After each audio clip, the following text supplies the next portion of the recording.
Greetings, and welcome to the Thirsty Mage, the podcast that has survived 5 years, 200 episodes, 2 console launches, a few server changes, and an ongoing pandemic to provide hours of RPG discussion. I'm your host, David Lloyd. In this episode, we are celebrating both our 5-year anniversary and our 200th episode by talking about the port of one of our favorite franchises in Persona 3 Portable. At the pub since the 10th episode, and probably present for about 175 after that, it's Jordan Rudick.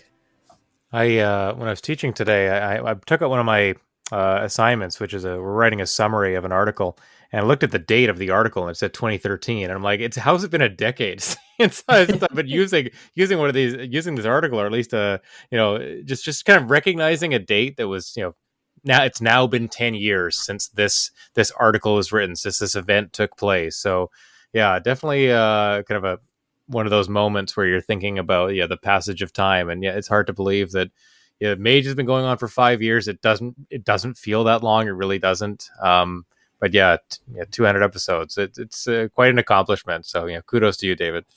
I had to look at all, I didn't believe the dates when I went on. I was looking up some specific episode stuff, and I'm looking at the dates, and I'm like, no, that's not. That can't be right. I had to go back to notes, and I'm like, oh crap, it is right. It's ridiculous. Yeah.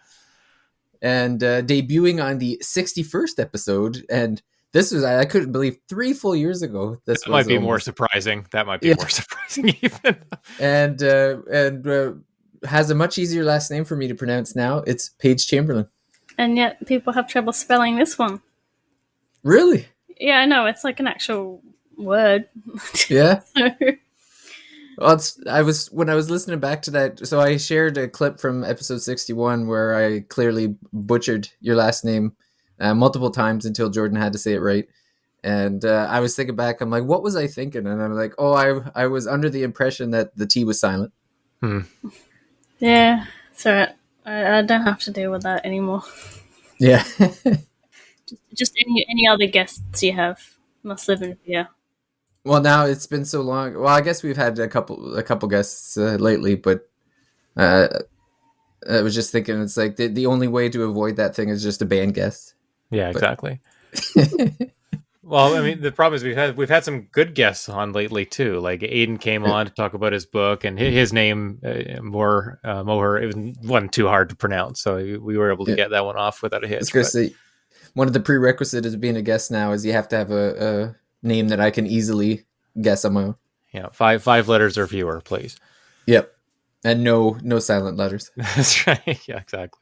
That was your slip up there. I was assuming there would be a silent letter tucked in there. Yeah, I don't know why I was thinking Swedish when Paige was clearly talking with an Australian accent. Yes, exactly. Well, how about you? Does it felt like 3 years to you, Paige? Yeah, that makes sense. She's like, it feels like 10 years with you. I don't know. Well, I know, when people talk about how old games are, and you're like, when they talk about, a game that came out when I was a kid is 20 years old, I'm like, okay, that makes sense. Mm-hmm. But it is whenever that's like something that came out since you finished school is 7 years old, I'm like, It's like, since I'm an adult, it's this old, I'm like, But yeah, I don't know. 3 years makes sense. I mean, it's also been a very full 3 years for you, Paige. Not just full of episodes of the Thirsty Mage, but you've had so much going on in your life. Like, it has been a lot of change can happen in such a short time. Yeah, so moved house a couple times, got married, had a baby. Yeah, well, even yeah. Well, it's funny because when I announced where you were from and stuff, it's like you moved on from there, and you're at a new establishment now too for reviewing games and yeah, it's been, I don't know how long I've been writing now, at least a year for that as well. yeah probably more. So many anniversaries to celebrate. No, so little time. Oh yeah, and only about 2 years ago now. Place. And about 500 game releases in those 3 years probably. Just RPGs. And 600 this year. Maybe more. Yeah, gosh.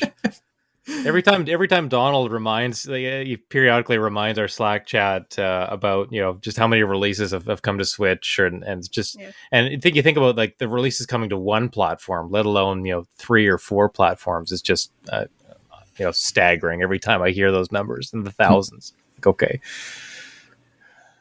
Well, after I got my Steam Deck, I thought, well, maybe I'll start keeping tabs on the Steam releases and see what's going on there. And then, like after the first day, I'm like, no, I'm out. It's just it's ridiculous. Like, I don't even know if I'm allowed to get a Steam Deck until I like finish half the games I put on my analog pocket. I feel like I have to use that a little more first. I'll sell you mine. Did you get your? You must have gotten yours by now, right? Yeah, I got it. I got my massive impulse control. Still in the box? No, but I haven't really used it at all. And it costs almost as much as my car, so Oh man.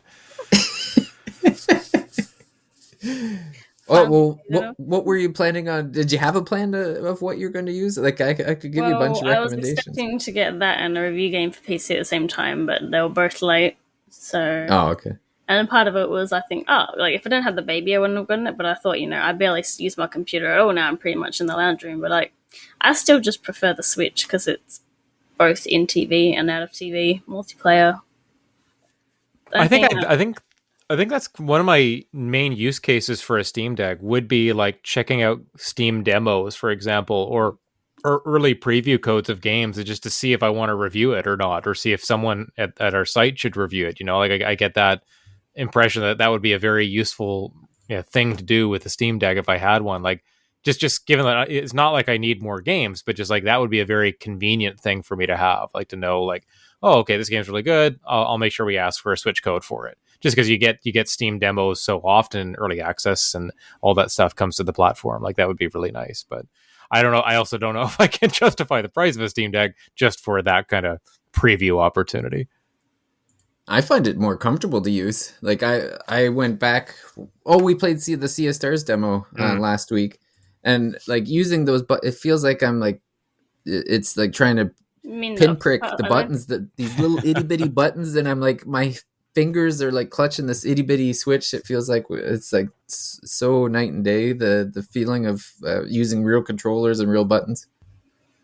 Okay, I thought that was the Octopath demo was on Steam. That was the thing. So I played the Sea of Stars demo on my Switch because that's the only place the demo is, and so I played like I guess it was like an hour and a bit on there, and then I switched to the Octopath demo on my Steam Deck, and it was so much more comfortable using the Steam Deck, like just way more comfortable. Careful, stop! You better stop praising Octopath Traveler 2, or Casey's going to get upset. Yeah. Even if we're just talking about the demo. That's all right. Well, a good thing for Casey, I can't afford to pick it up, so it's fine. I'll buy 2 copies then. Keep them even. Oh well, since you have a Steam Deck, I'm pretty sure there's a way I can share my game with you. Isn't there some kind of like sharing thing where I can like share my copy with yours or something like that? You have to like log into both accounts and stuff. Yeah, I've got that with my husband. Okay. Plus, like on the Steam Deck itself, you can just play I just clicked the enabling it, and you can. Yeah, that's a cool feature. Play those games. I did pre-order Octopath, Jordan. I needed those very useless items that come with the pre-order. Of course. Yeah. I'm curious. I don't even know what GameStop is offering. I meant to look that up. If it's like a Steelbook or something like that. I hope they're offering something they've been. Either them or Best Buy have the Steelbook, because I saw the Steelbook and I'm like, for freak's sakes. Yeah, like if I can get it, I can get it. I would get it. Okay, here we go. It's on their front page here. Yeah. And usually this part of my Steam Deck thing too is that I feel like now that we're getting near we have to be near the end of the Switch's life cycle, and there's no guarantee that there's going to be backwards compatibility. So now I'm like, the Steam that I got Fallout 1 on there. That's like a 30-year-old game. Like for I know there's no physical copies, but I mean I could back up all the games onto a SD card or whatever too. But yeah. It just feels like the longevity of games is probably going to be more prevalent on Steam than it will be on a different platform. Yeah, I mean that's true. But on the flip side, like I feel like you're getting companies more invested in just remastering, re-releasing games, doing collections. Like just think about this gen. We've seen so many collections and old games come forward that we thought were lost. Think about like Trials of Mana, for example, right? Like games like that are popping up, Live Alive. Like no one expected these games to ever show up again, let alone in the form that they're taking. So yeah, Steam is great for that kind of a little bit more curation and just access to older games. And there are other places on PC markets, good old games and stuff like that. But I think you're seeing companies just bring these games forward in different ways as a nice. It's not wholly for preservation or something, but it ends up maybe achieving that goal too, which is cool. Yeah. I'm sure the majority of my admiration for my Steam Deck is because Square Enix has embraced the PC platform too. Like I'm like on Steam. I got all these Square Enix games on my wish list that I'm just waiting for the next sale, and I've already bought like every Final Fantasy on Steam now. Yeah, bought a great big SD card. Got 1 through 15 all loaded and ready to go. I mean, and it makes a ton of sense, right? Why would you not just re-release your old games if you can do it in terms of like the technical aspect of it? Like, why would you not just have your old games available at all times on all platforms if you can, right? That just makes sense. Like that's a revenue stream that people like us who grew up with those games are going to be tapping into. And it might be that like newer gamers might want to just wait for remasters or re-releases and not go digging through those old games because they don't have the nostalgia for it, but for us, like, you love having just the idea of having those games on your Steam Deck, whether you play them or not. Like, you just feel like they're part of a collection, Yeah. It's the golden bucket. And that's it. Yep. Never ending one. It's going to keep the coffers filled for Square Enix so they can keep making mobile games that die after a year. Oh, please. Yeah. Yeah. Or tease me with Final Fantasy Pixel remasters, make me lose bets, and then inevitably announce them like days after I lose the bet. Yeah, I still owe you that beer, and I have some ideas in mind. I'm just going to get to the liquor store and figure out the logistics of getting it to you. But we will. We'll have to figure out if it's breaking, so to speak, or something soon enough. We have to make sure that we're not breaking Canadian law by shipping alcohol across provincial borders. That's right. Yeah. Or we just gotta hire like there's a name for that kind of person. Like you send them to do something illegal. I don't know what it is, Smuggler? But what'd you say, Paige? Smuggler. Yeah, like a smuggler. Like I think there might be a name specifically for someone who smuggles like alcohol, but I don't know, like a bootlegger. Yeah, maybe. Yeah. Just a special courier. That's it. Yeah, give him a tip. Uber Eats. Courier. Yeah, Uber Eats. Gosh, if I could save the delivery fees with my membership pass, I will do it. Otherwise.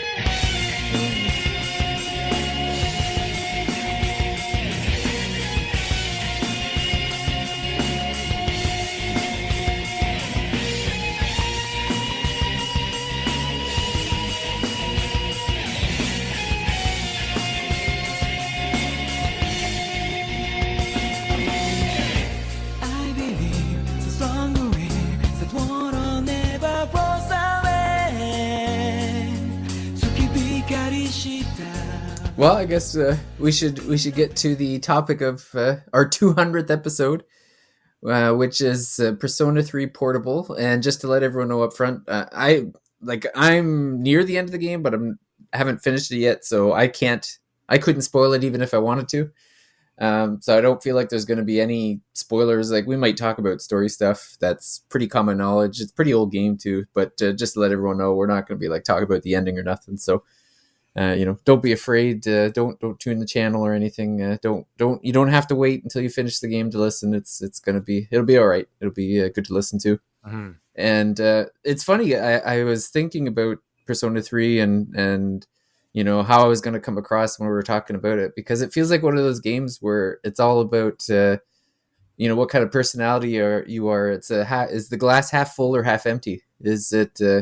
Is it a weaker Persona game, or is it an above average video game? It's one of those things, with all how you look at it. So go ahead, bitch. Was this your first time? Like, what's the first experience of Persona 3? Is this it, or? Pretty much. Like I did load a ROM onto my Steam Deck. Deleted it before 24 hours, of course. Good.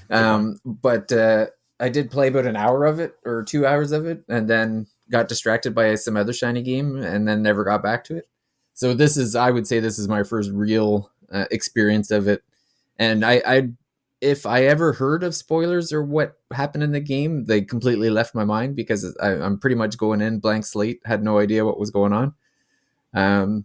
So yeah, like my first initial reaction to it is like, oh, this kind of feels like Persona Light. Like I see where the DNA of a lot of stuff that I liked in Persona 4 and Persona 5 came from, but it all seems kind of surface level, I guess would probably be the way to put it.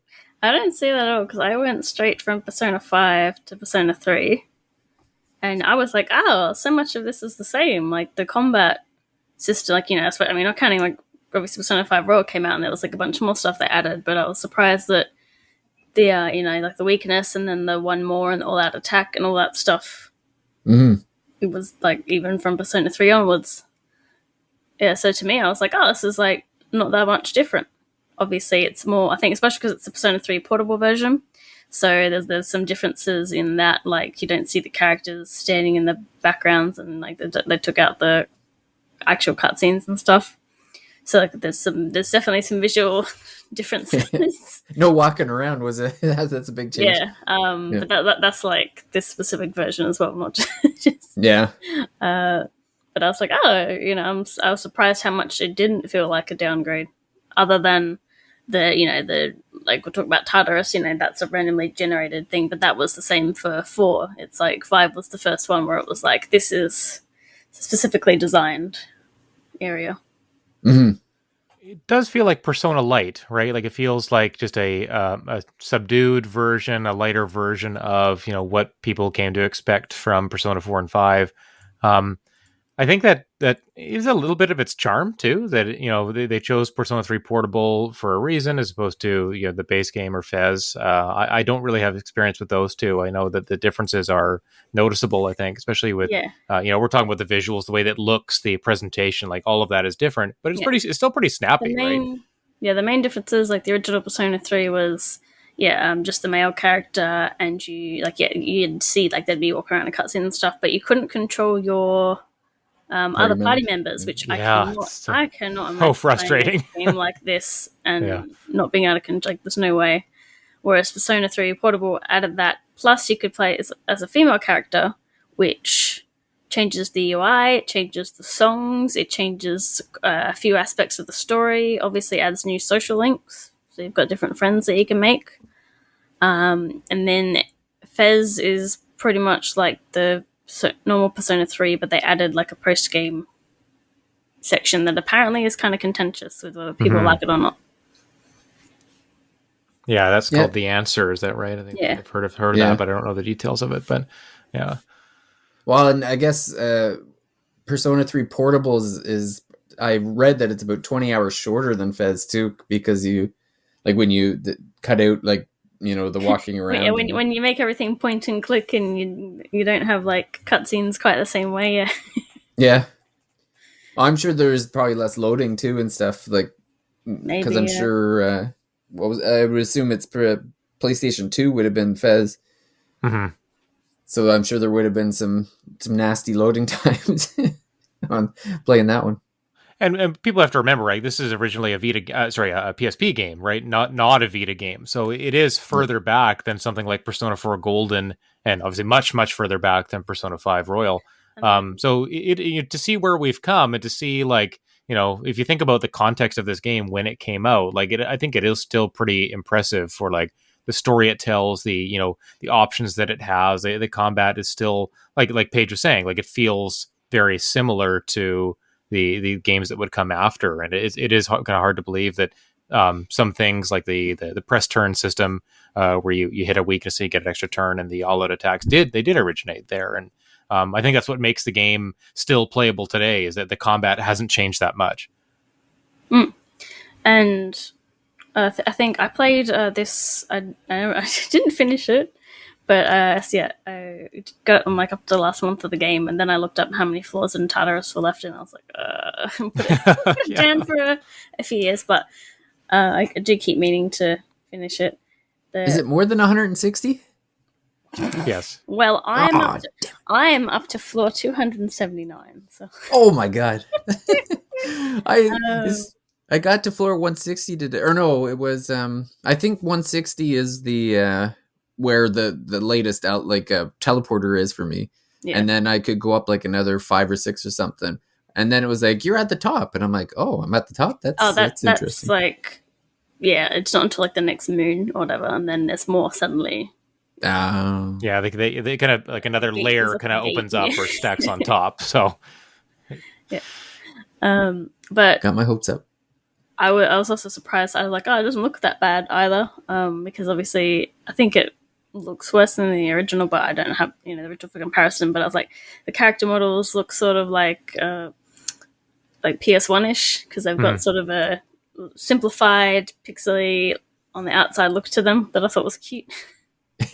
I think in HD it looks funny. Like I think it's like kind of entertaining. They almost look like papercraft characters or something like that. Yeah, in the 3D segments, anyways. Well, it's funny listening to the producers talk about it too, because they, I know that there's been a lot of like, why didn't they kind of blend the good things from Fez with the good things from P3P? That would be a whole remake, Yeah, well, and that's they were talking to two of the producers. I think there was like one of the producers and the director, and they were talking about like how difficult it was just to up-res P3P, because I guess they had to go back and redo a lot of the art, and they just they just saying it was tough. And I guess it's one of those you're remastering or remaking a PSP game. You think about like that UMD media was so unique too. Like going back to that could have been easy task. Crisis Core. True, yeah. But look how long it took for them to do Crisis Core, right? Like another thing that just took forever and ever. And that I think that had licensing issues too, right? With or at least that was the rumor. One of the characters or the voices. Crisis Core is like rebuilt from the ground up too. Like that's right. Yeah. Was it completely there? Because they didn't change the animations as far as some people knew. I think there were some cutscenes that they left in, but I think cutscenes. Like there's a few things I think they had to keep the way it was, but I think for the most part, like I think most of the game is rebuilt. Like the I looked at some videos of like the old one versus the new one, and it looks way better. Like it. Yeah. I mean, it seems like they were waiting for FF7 Remake to come out to provide that opportunity, right? And it obviously made sense for those games to kind of be in the same style visually. Given that you want people to play them kind of side by side like that. So. Good bridge between Remake and Rebirth. 100%, yeah. So in Persona 3, like both stories, with the main story is once again a transfer student.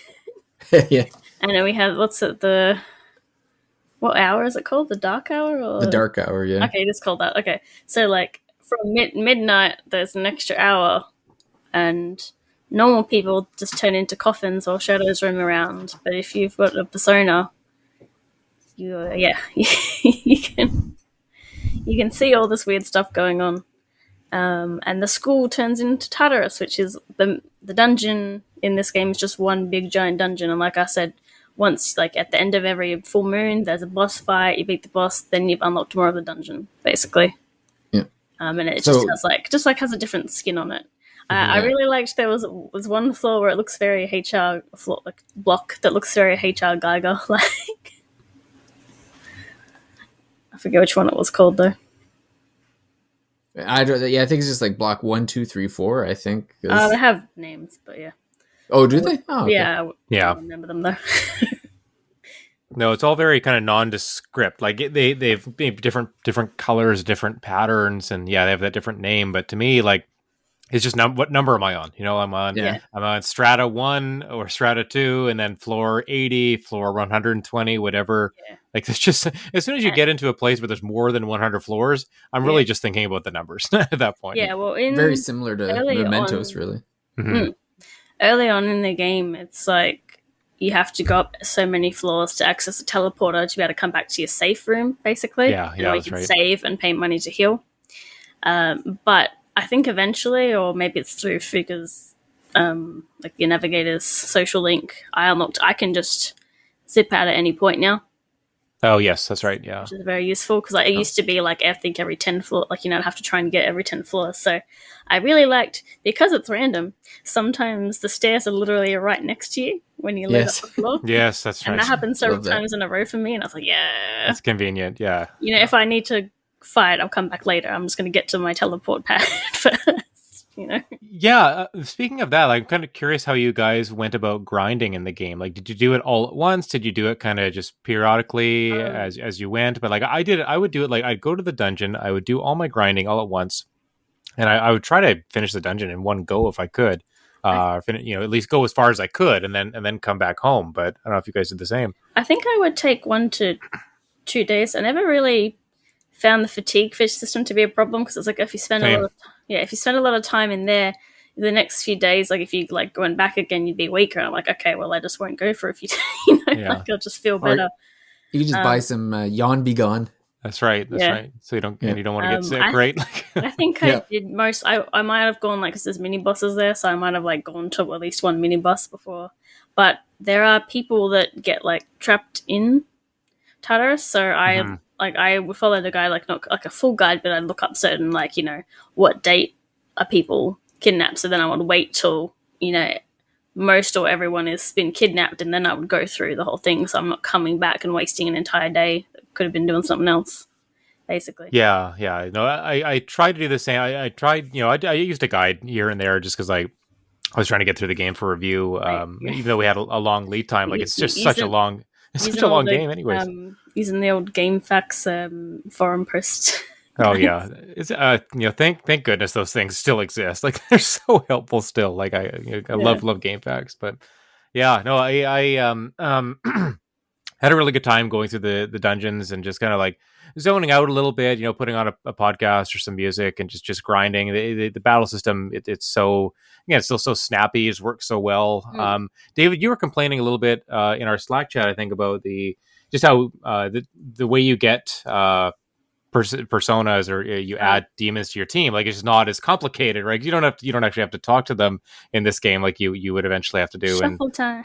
You just draw them, right? You draw them from a deck of cards, pretty much, right? And shuffle time is so easy; you can kind of just pick whatever you want every time, right? So it's definitely easier because, but I've played so many SMTs lately that now that I can't negotiate, I miss it, and I also miss the humor. Yeah, I'm gonna have to look it up later, but I remember watching a video about one of the smaller Elder Scrolls games, and I think they had some kind of negotiation thing as well. Thing. I can see that. Yeah, so I was like, I gotta find out which one it is, but I was like, oh, that sounds like the SMT game. Yeah. Well, the other kind of beef I had, I guess, would be that I found that you got Tartarus, and I guess to answer your question too, back to Jordan, I'm kind of a combination of you and Paige, where I'll immediately try to get to the point where you're blocked from going up anymore, where you get to the barrier and until you have to fight the demon on the new moon.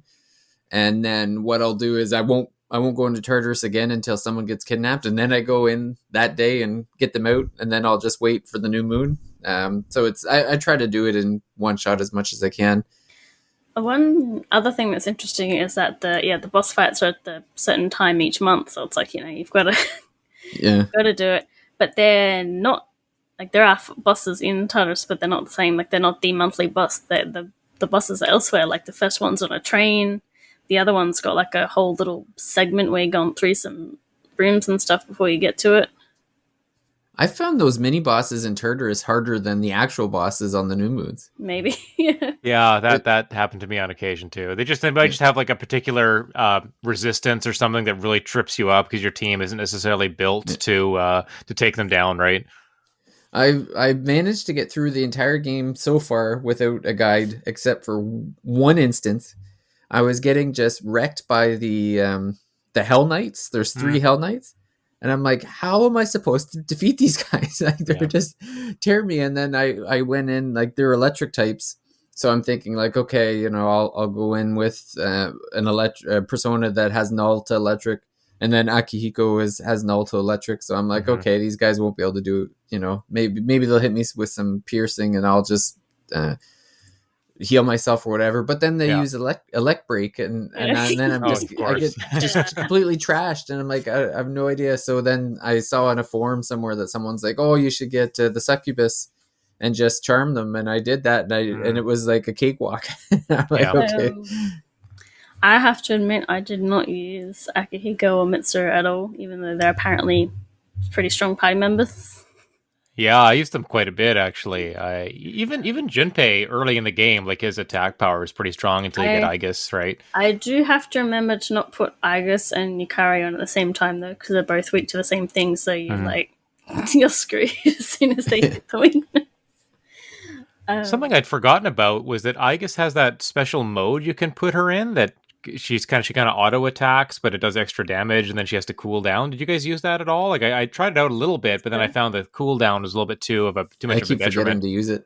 Yeah, it's really strong, but I mean, you also lose control over her, and then the cooldown takes her out for a couple turns, and it doesn't feel necessarily worth it unless you're gonna like blitz the enemy and take them down pretty quickly. The best thing about combat is Yukari saying "I won't miss" and then missing every time. Oh gosh, she missed for me more than anybody really else bad for sure. At the start of the game. I think she got better, but I think the other thing that surprised me is that the bosses or even the mini bosses, like the fights seem pretty basic though. Like I'm mostly, so when I'm just doing like normal grinding or fighting, like you're always using some kind of element to hit the weakness to do the all out attack. But when it's a boss, like I'm finding that all I'm doing really is physical attacks. Like I'm just doing basically just wearing down the enemy. Now, like I don't, none of the bosses really have any elemental weaknesses. So I mean, I guess I could be using the magic, but I just find that the physical attacks have always been stronger, and then it leaves my SP to be used on healing anyway. It's funny in this game, like in Persona 4 and 5, I never really used any of the where you like weakness in the defense or the attack or whatever, and I'm finding I'm using it way more against bosses in this game. Yeah, I was just gonna say that's exactly how I would take bosses down too. Is like I'm using a lot of the either party wide or single target buffs and debuffs, right? Like I think that's a huge part of this game. Is that's how you make enemies more manageable, or even just manageable at all. Like that, you might be able to do very little damage until you've like buffed yourself with the, maybe improve your physical attack and then, or just your attack in general, and then put down their defense, and then you can actually deal some damage. And that's not necessarily just physical. Like if you have a good magic user on your team, or a strong persona with a high magic skill, for example, and you still do that same buff and debuff strategy, you can deal a ton of damage through some of the higher level spells too. Mm-hmm. So what's everyone's opinion on the characters? Like, I find that I like a lot of the characters, but the thing with the social links in this game is I find that the storylines behind it, I don't find the same emotional connection. Like, I guess in like Persona 4 and Persona 5, the main character or the main protagonist, I found like the world kind of revolved around that character. Like, all the characters kind of like, interacted with this character, and everything they did kind of revolved around the actions of this person. There was that much bigger connection. And I find in Persona 3, I'm part of a team, but I don't seem that important. I'm just kind of there, like hanging out with people. And so I've maxed out like 5 or 6 people, but I didn't feel like what I did with them was all that important. It just seemed like, oh, this thing happened and now we're best buddies. We've got a unbreakable bond. Did you make friends with anyone outside of the party members? So? Yeah, so the first person I maxed out actually was Chihiro. So it was funny to see her. I think it was like when I got to like level 8 or 9 or something. I guess like the whole thing around her was that, so she's the treasurer and she gets accused of stealing money, and then Mitsuru is like, oh, we'll figure this out together back at the dorm. I'll come to your room. And then she like freaks out. And that's like her maxing out is like her figuring out that she doesn't want me to be in the same bedroom as another female. So, and then it was like, that's it. We're good. You don't see her again for the rest of the game. It's so I don't know. Did both of you play as the male character then? I did female main character. I did male for mine just because the game said if you've never played this before, do the male one first. That's because there's like some minor, like tiny minus changes to the story if you play as the female, such as Junpei friendzoning you. So. Oh gosh, yeah.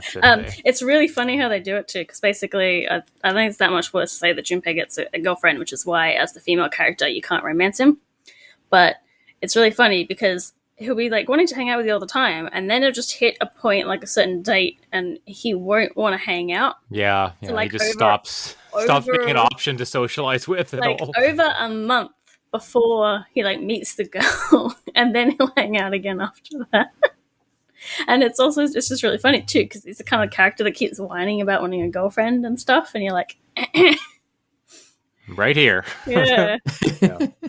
Yeah, that is kind of a funny shift that happens in the game, and I hadn't clued into that initially. Like, why can't I just socialize with him? Oh, right, because he's got someone else on his mind. I suppose that makes some sense.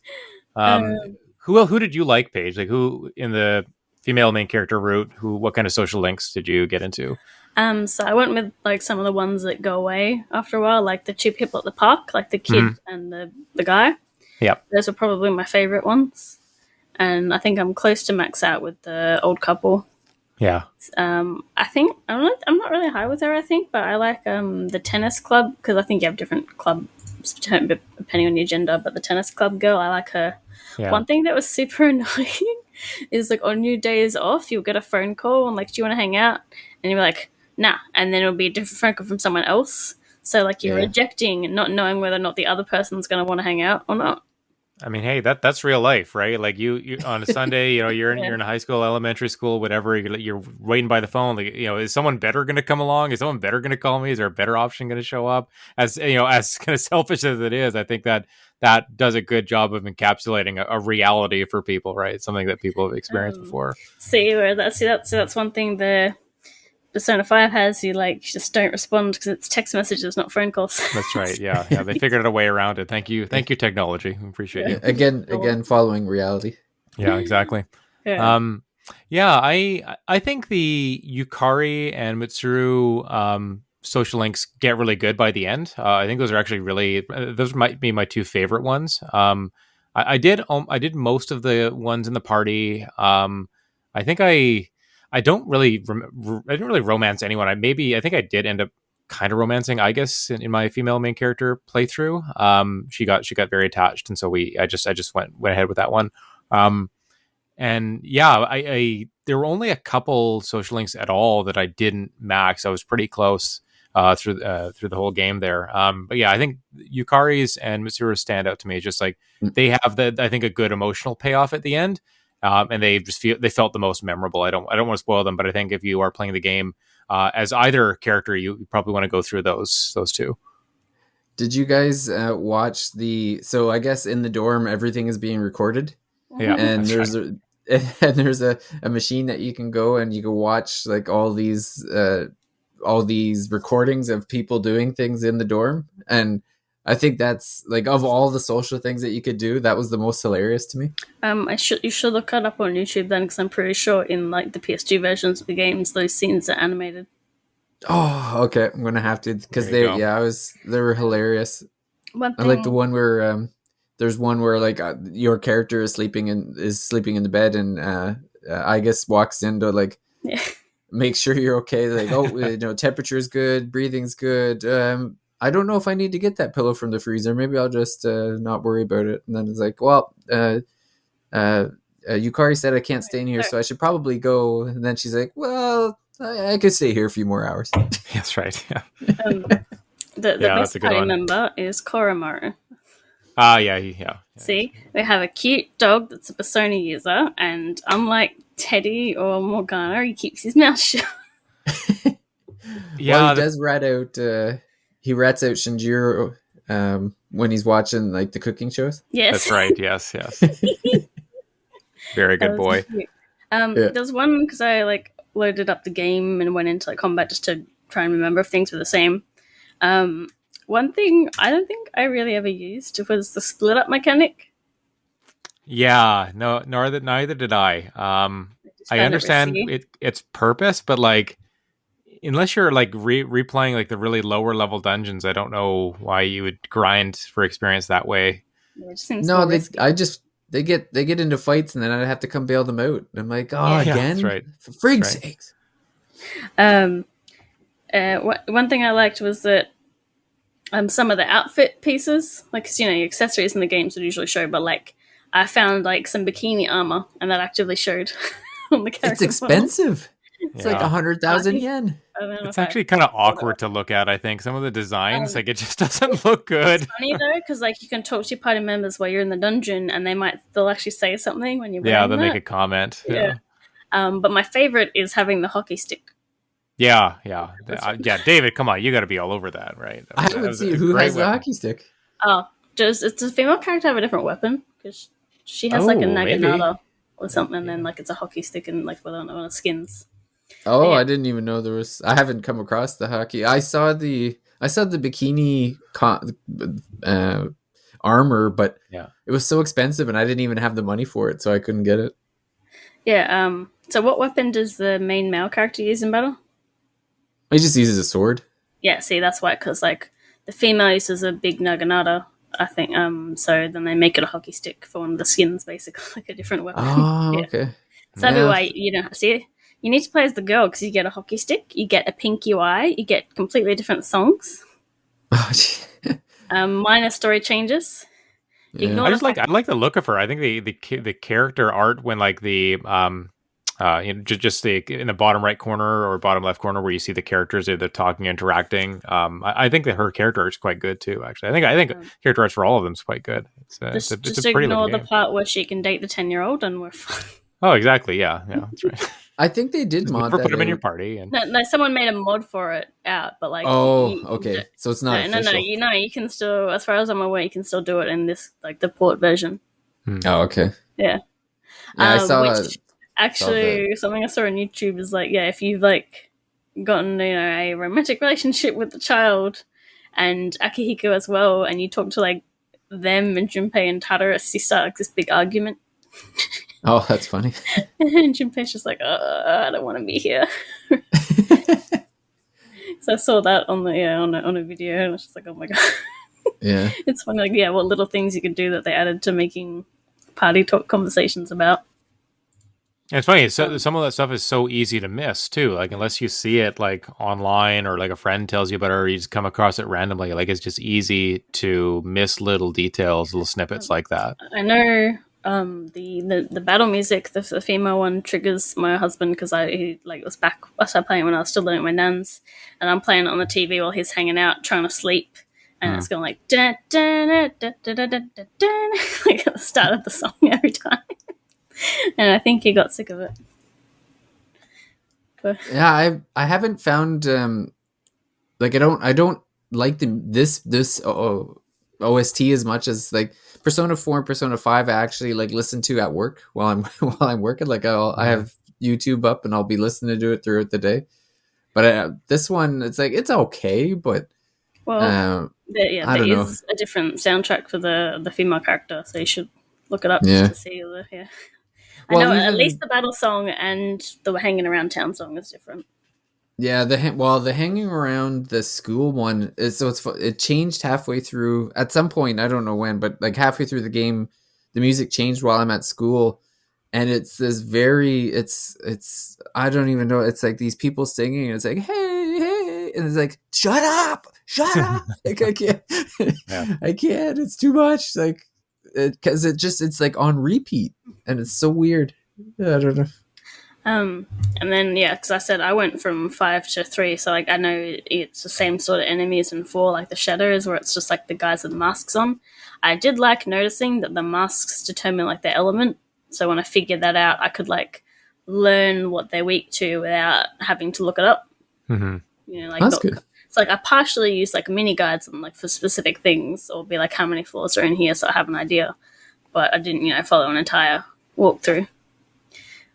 So I thought that was neat. I do like the Persona 5 uses the demon designs and stuff, but for a couple games it's fine.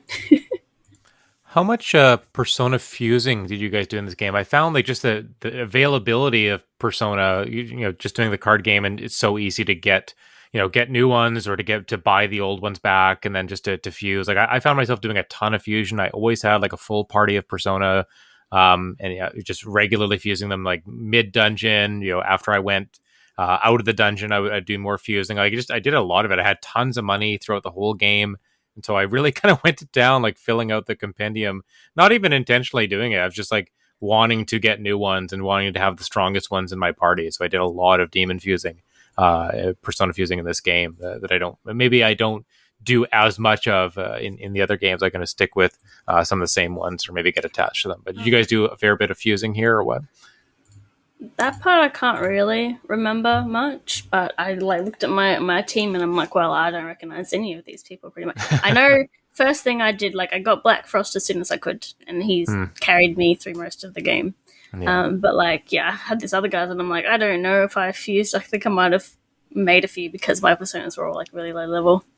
I found I had Alice when I was just mucking around earlier today, and she has a unique attack called Die For Me, and that has a cool animation because it's like an insta kill. It's cool to fuse some of the special ones too. Like when you get to a max persona rank, right? Like you unlock like a new special persona that I think it takes like 4 or 5 or 6 different demons to fuse together to make it. But I rarely ever use any of those special ones. Like not just because I don't have the ability through finishing the social link, but I just never really had the wherewithal. But here I guess because I was just doing more fusing, I had more people in stock, I had more of the prerequisites, and so I ended up fusing, like I think Thor Odin was one. I found him pretty powerful, and I had a couple other special ones as well near the end of the game, so kind of carried me through. Definitely find it easier to fuse in this one. Like it's like you said, the amount of money, especially if you're going through the dungeon quite a bit, like you could just pick up like 50,000 yen or 60,000 yen just out of like a briefcase here and there. So you can easily get a lot of money pretty quick. And then the other thing is like you get so many weapons. Like I would sometimes just choose the weapons in the shuffle just so that I could sell them to the cop and get same here. Money. You get a lot of money there too. I did you do a lot of the working in town? Like I did the jobs really often early to build up my stats, my character stats, like courage and charm. And academics, right? Like you do. I was at the cafe like every Monday, Tuesday, Wednesday. I just went to the cafe, and then you do it more, and you get more. You get a raise, right? You get a raise, and you're earning like 7,000 a night. Plus your stats are going up. Like it's just hard to resist that. But I was max charm so quick. I think I was at like 2 for the other 2, but I would max out my charm already. I didn't even realize I didn't know the karaoke bar was there for the longest time. Hidden up the stairs. I know we're not going too much into the story, but one of the things I found interesting was that we had an opposing group of people that use personas. It's like, I think, that's true. In other games, it's sort of like maybe one person, maybe, or not at all for the majority of the game, majority game, like that doesn't happen. You're not fight. And like someone else pointed out, it's very, in this one, they went with like, your personas can hurt you in this, which they haven't really touched on in the other games, and saying that the persona is sort of like hurting you is like a symptom of like mental issues and things, because obviously personas like you're like when you realize yourself. So if you're obviously having struggles, then that's causing conflict. And it was like I don't think I cared too much for like actually dealing with them, but it's an interesting concept. Yeah, for sure. There was the one scene where like someone was being choked and everyone was like, what's going on? And only one person knew what was actually happening, and because the persona was like invisible, I guess. Yeah.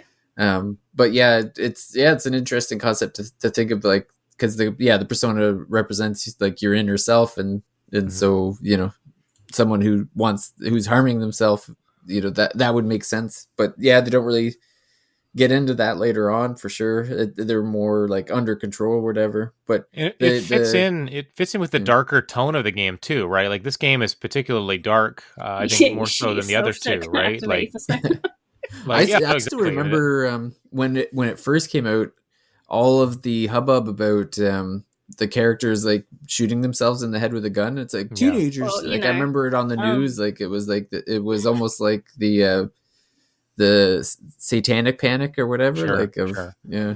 Well, I mean, it's definitely an action that can be triggering for people, right? Like, no pun intended. Like that is something, like, to see that, like, if that, it is one of those kind of pictures in your mind. Like if you had ever witnessed that in person or have any kind of like attachment to that kind of moment or memory, like that's going to be really it could still be traumatizing for you, right? So I can see why they would make a big deal of that, but it does fit with the darkness of the game. Like you are literally killing you're doing the action, almost mock killing yourself to bring out another part of you, you know. Someone needs to teach Ikari how to hold a gun though. Oh yes, yeah. She a lot of things. Twists her hands around and points it at her face. It's the funniest thing ever. Well, especially because the start of the game is like she's trying to shoot herself, and you're like, "What the?" Yeah. Well, the first time I saw Ken do it, I you know, the little thing in my stomach. Yeah, that's particularly jarring, I think. Yeah. Yeah. Does Koromari just bark or like? I forget how he. I think he just like howls, right? Like he just kind of howls up at the moon, and then that does it. Well, so. I just loved how he had the knife in his. That's great. I just love when there's a dog with a knife.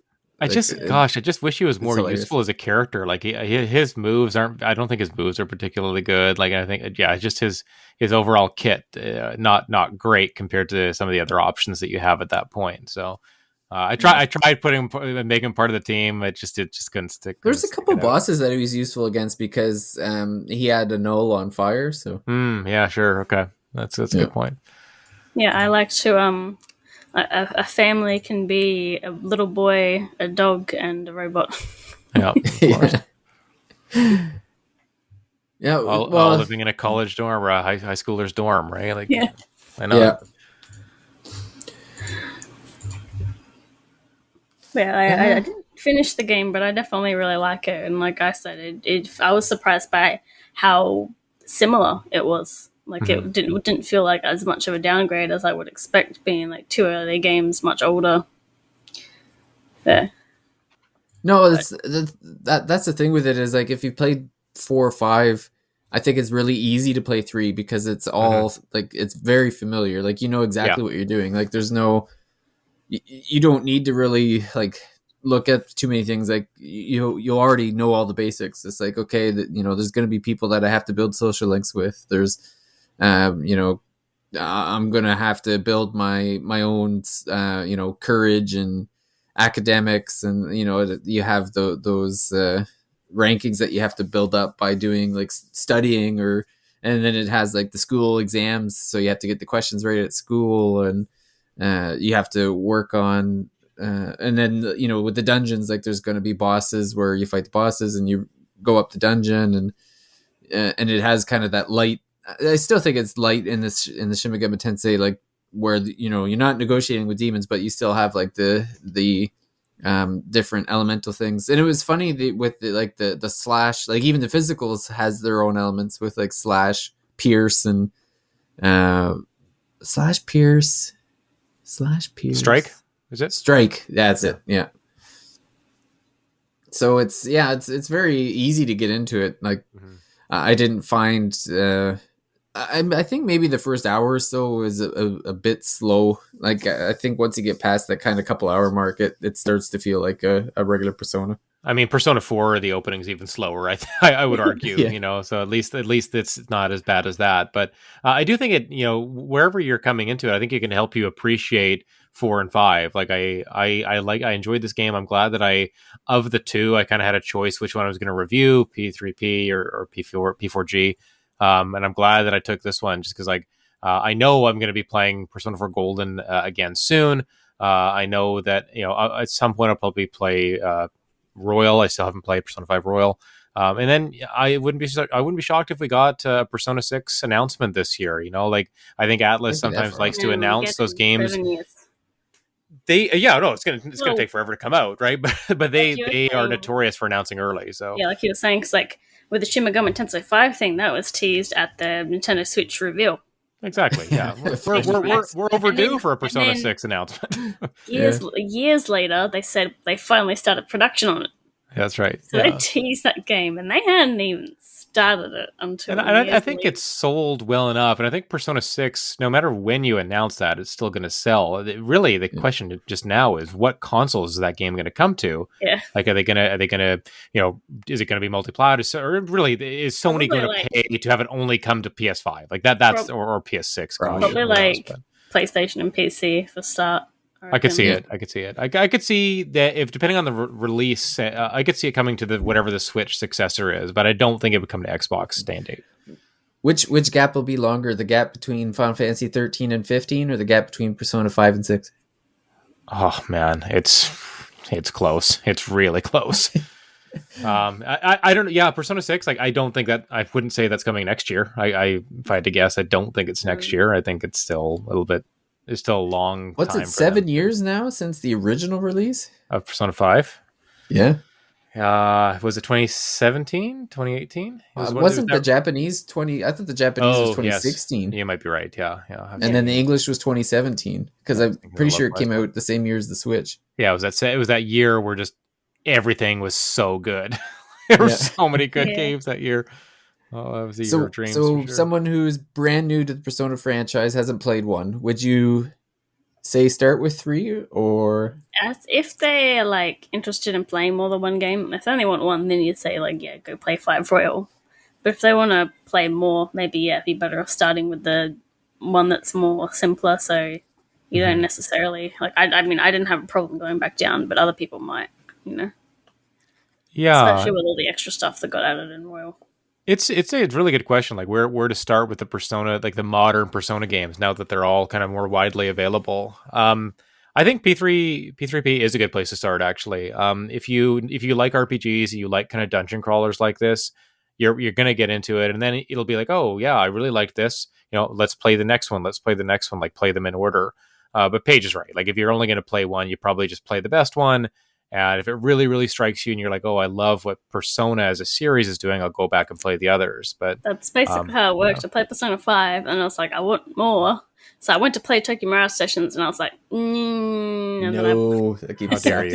dare you? And then I went, and then I was like, battle system I can buy Persona 3 Portable on my Vita TV, which costs more than it is now available for. Tokyo Mirage Sessions, I can never say that name properly. Like the Mirage and Sessions, like just that they kind of blend together those middle sounds. TMS. TMS reminds me a lot of, at least when people talk about TMS, or the way I kind of see what's good about it, it reminds me of Octopath. Like, it had really killer battle system, awesome soundtrack, but the story and kind of the character interaction might fall flat. I'm sorry. Are you talking up TMS? Oh yeah, I like TMS. I like TMS. Like, I'm really. I know, but then you compared it to a game that's not good, so that's why I'm the game that I also love. Right? Like, I love both of them. I see now. I'm just revealing my taste again here. SMT5 had the same kind of UI style, like the the bubble, and I was like, oh. Now, Jordan, you said play the best Persona, but you didn't say which Persona. I mean. Yeah, I know. I think Persona 5 Royal probably is the best one. Like, I haven't played Royal yet, played Persona 5. I think it's just... Yeah, I know you really like 4, so I wasn't sure. I think 4 is still my favorite. Like, I still like the characters. I mean, for these games, like, the characters matter a lot to me, and I think the characters in 4 really grab me. So it's just something about 4 that's kind of always on my mind, I guess. Even the soundtrack of 4, like, I really like that. But I can't fault anyone for liking 5 better. I think it is the better game. It's so much more polished and it's just stylish. Like, they focused on just making it so striking, as a visual and aesthetic experience. It's unlike P3P and P4G, where like they're not much to write home about. Like, they have good bones, and I think they have good things underneath, but when what you're seeing, what's on the surface is not all that eye catching. But Persona 5 like flipped the script there, and they made this game that, like, it's got like this anime level of like polish and just attraction. It's kind of just in your face. Very hard to resist. I should say resist. Did you buy the 2-pack already for Switch? Like 3 I or 4 didn't. together? No, because we like I said we. You got the code for 3. Yeah, I got the code for 3. We had an Right. option. Like they contacted us in December. Like, okay, we've got codes for both. So which one do you want to do? And I'm like, okay, so I'll go with Persona 3, and then Joe did Persona 4. But yeah, so I was thinking long and hard about just buying the double pack pre-ordering, but I figured we're going to get review codes. Atlas is pretty good about that. So. Just to end up going that route. Now I'll buy, I'll probably wait for a sale and just grab Persona 4 on sale and then play it at that point. So, do they have a physical cop? They don't have a physical. I don't think so. No. Yeah. That would have been cool. Gosh, you know what I want? Speaking of physicals, and I know it's totally a tangent. I really want to get that Pixel Remaster physical. It's so elusive, I know, but man, I would die to get one. Well, I've already pre-ordered. Oh yeah. I just need to go to Australia, I guess. That's the only way I'm going to get one. So Australia, that's not where I got it from. Where did you get one? Japan. Oh, you did? Okay. Yeah, I think you have to go directly through the Square Enix store. Right, yeah. So That's a shame, right? You pay for the game and then another $50 for shipping. That's the thing. The shipping kills you. I've ordered it from there out of stock too, because it was like, I swear, like with this Japanese Square Enix store, there's a lot of Japanese like export stores that have their stuff for a while. Yeah. Almost like they get first dibs on it or something like that, or they're ready to go as soon as the pre-orders open up. Yeah. Now that you guys have both played Persona 3 and Persona 4, I'm expecting you to talk about Persona 4 Arena Ultimax and Persona Q. Persona Q is like we've talked about that game. I mean, we've talked about talking about it. We want. I think we want to do an episode on that. I got Persona Q 2 as well. Persona Q is characters from 3 and 4, and Persona Q2 is characters from 3, 4, and 5. But also adds Femcy, a female main character from Persona 3 Portable in it. I would like to do Q2 at some point this year. Q1 just in I found time for the Etrian Odyssey game ports. Oh god, yeah. I haven't even talked about direct stuff with you guys, but yeah, we are definitely playing an Etrian Odyssey game this year for sure. If we can do, David, did we ever record an episode on one of those? I know we planned to on one of the Untold games, right? Yeah. Do you guys own any? I've got Untold 1 and 2. Okay, I've got those ones. Untold 2 is the one that you and I started playing, I don't know if we did an episode or not. No, I don't know if we did either, and I think I put like 20 hours into it too. Like those games are so long. You need to make a spreadsheet of games that we've talked about on the podcast, so then you don't get confused. Yeah, so they make a separate page of games we've talked about wanting to be on the podcast and haven't been on yet. You have have you done impressions of it? Have you done an entire episode on it?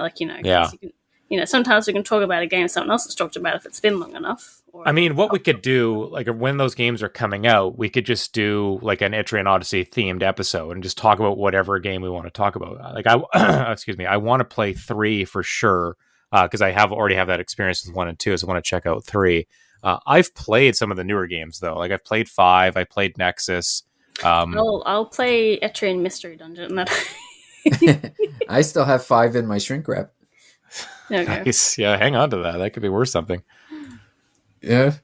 Well, yeah. It's funny. I was actually looking at like 3DS. I'm pretty well versed in the 3DS RPGs because I have like all the Pokemons, Bravely Default, Etrian Odyssey 5 still in the shrink wrap, SMT4.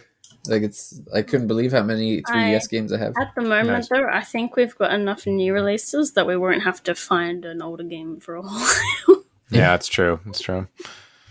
Gotta wait for. You gotta wait for that summertime period, right? June, July-ish, when there's usually not too many RPGs other than FF16, right? Final Fantasy 16 and Trails into Reverie. Yeah, except for 2 huge games. Yeah, only 200 or 300 hours. Yeah, exactly. Oh, why do they do it to us every year? I need a hyperbolic time chamber to play my video games in. And don't get started if you play multiplayer games. I had a couple of weeks before my baby was born to play like a Dragon Ball game that came out, and I didn't really. And now it's like there's a second season of stuff, and I'm like, oh, I really want to play that. You know what we really need? We need the dark hour. If we had the dark hour, where we could just play games and time would just stop at midnight, that would be perfect. Yeah. quantum realm where time is like 1/10 That's right. of what it is here. Are you going to go see That'd be Ant-Man? nice. I'm not going to see it in theater, but I'll probably watch it when it comes to Disney Plus. Yeah. I do kind of want to see it in theaters because we haven't seen a movie. We used to see movies in theaters all the time, but it's been a while and want to get back to it. But yeah, I think the last one I saw was Top Gun Maverick, which is awesome. Like that was a great film, but definitely a theater type movie. But did you see Bullet Train? Cheap. I've seen Bullet Train. That was awesome. Yeah, it's good. I do want to watch that. I think it's on. I bought the book to read because it's quite different. I've heard. I heard that too. I think they made a bunch of characters. I think most of the characters in the actual book are Japanese, so I think they changed it a bit. Yeah. Well, Jordan, I guess this is where we wrap up, right? We start unless we want to talk about the movies in Persona 3 Portable, right? Did you go to the cinema? Did we go to the cinema? Did you go take someone on a date there? I went a couple times, but. I think that'll do us for episode 200. Thanks everybody for listening and sticking with us through a couple hundred episodes. It's pretty cool. Wherever you dropped in, there's content in the back catalog to check out if you joined us later. Happy to have so many people along for the ride. 5 years, hopefully we can keep it going 5, 10, 15 more. That'd be awesome.